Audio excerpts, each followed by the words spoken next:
Indeed, this is the right time to discuss the state of the nation. Mr. Speaker, let me first start by sending my condolences and the delegation that I lead to the 39 families whose children died in the last 1 week. The Kenya National Commission on Human Rights has told us that 36 were injured, 627 young people were arrested, and 32 have disappeared. Mr. Speaker, disappearances and extrajudicial killings have returned to this country, despite the promises that were made during the campaigns. I also wish to sympathize with the traders who have lost their property across the nation.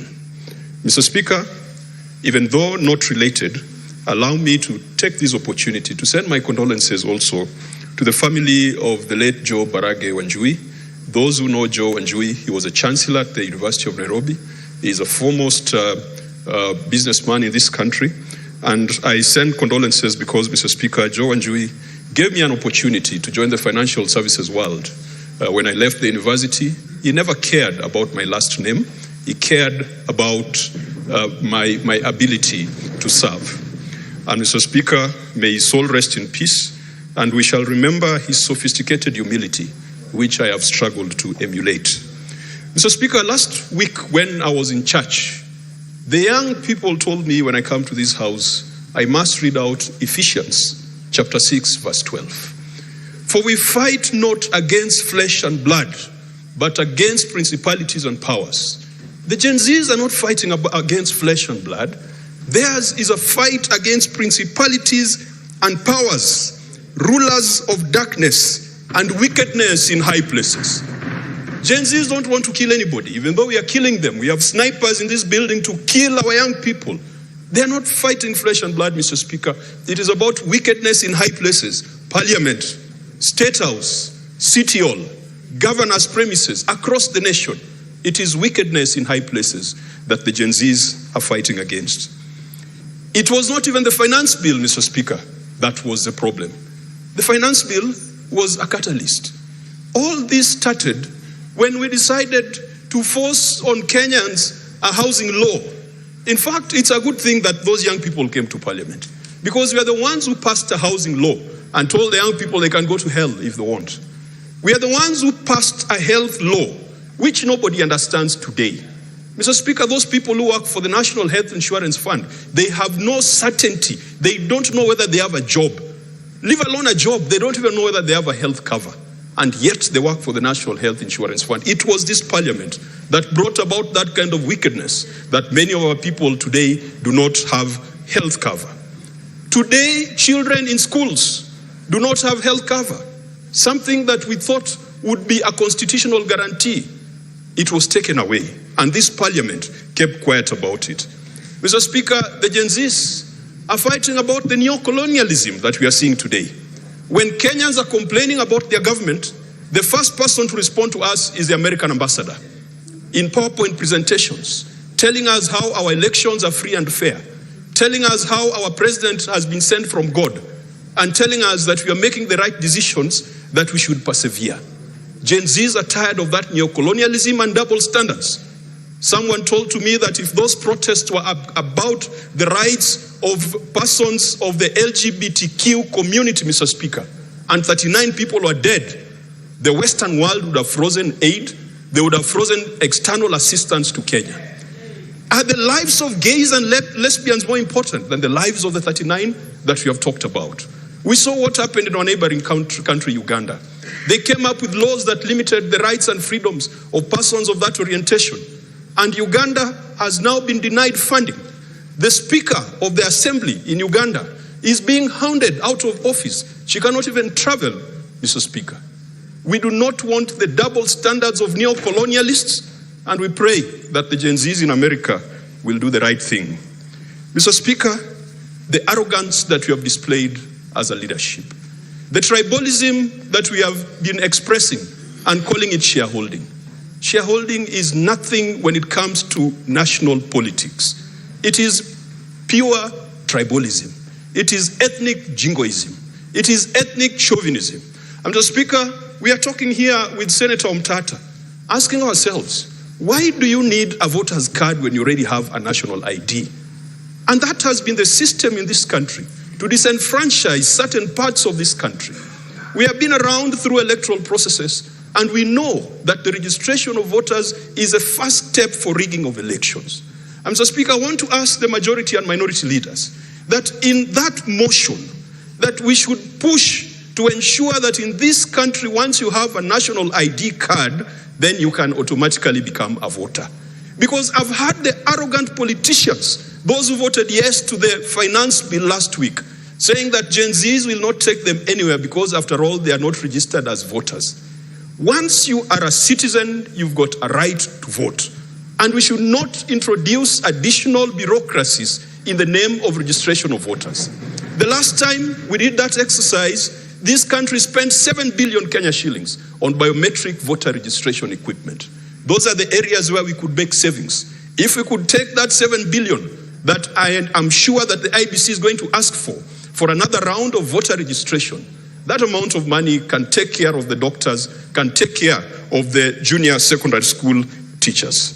Mr. Speaker, we have annoyed the Gen Zs by our fake religious fervor. The religious fundamentalism that is in this country, Mr. Speaker, where we go to churches, and then we say that the persons we vanquished are children of a lesser God, that the victors are the ones who pray to the true God.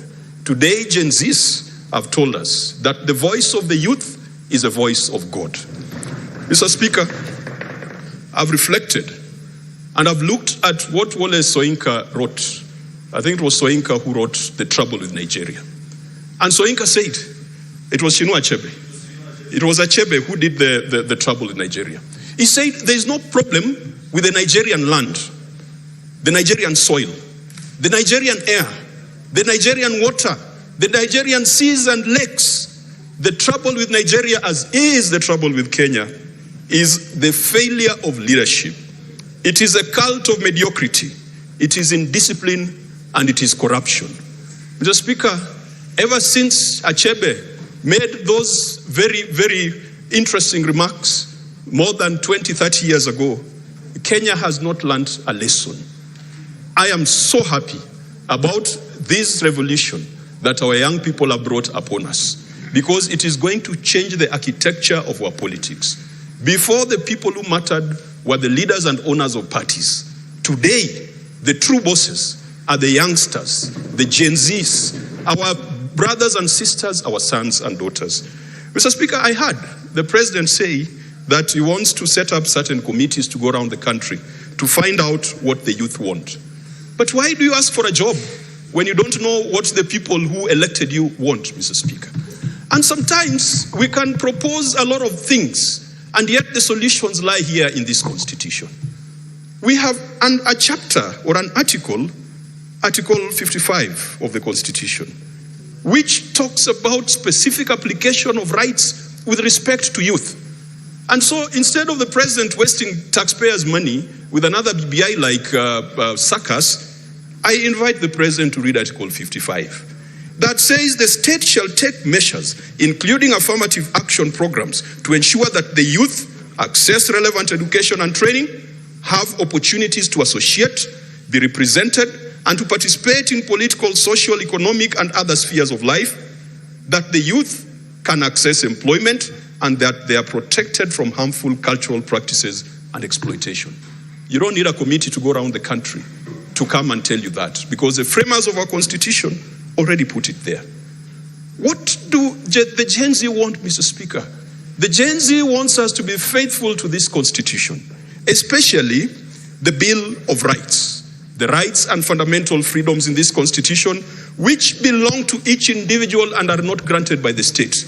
And the responsibility of the state, as far as the rights are concerned, is to observe, to respect, protect, promote, and to fulfill the realization of those rights. Why do you have to set up committees and dialogue teams? And yet, in the Constitution, it says every Kenyan has got a right to life. That right to life is not abortion. Those boys who are felled by snipers outside this parliament, we have violated their right to life. The young people want equality and freedom from discrimination. That is an obligation of the state in this constitution. It should not matter whether you are chariot, whether you are karaoke, for you to access jobs. The other day, I'm watching on TV as leadership of KEFIS, Kenya Plant Health Inspectorate Scheme, are talking about a new system that they've launched. The first person to speak sounds like he comes from Meru. The second person to speak sounds like he comes from Meru. The third one to speak sounds like he comes from Meru. The Minister for Agriculture is a former senator for Meru. It should not matter where you come from, because I don't think that Plant Health Inspectorate Services, the expertise only resides in a certain part of the country. But that has been duplicated in each and every ministry. You go to the ICT ministry, everyone perhaps is Otieno, Onyango, Odongo. You go to another ministry of roads, everyone is Senator chariot. Fomeru, Senator Kajwang just yield. Senator Fomeru, we agreed before. Just take a seat. Just take a seat. We agreed before. I'm talking Senator Kathoria. We agreed as a ground rule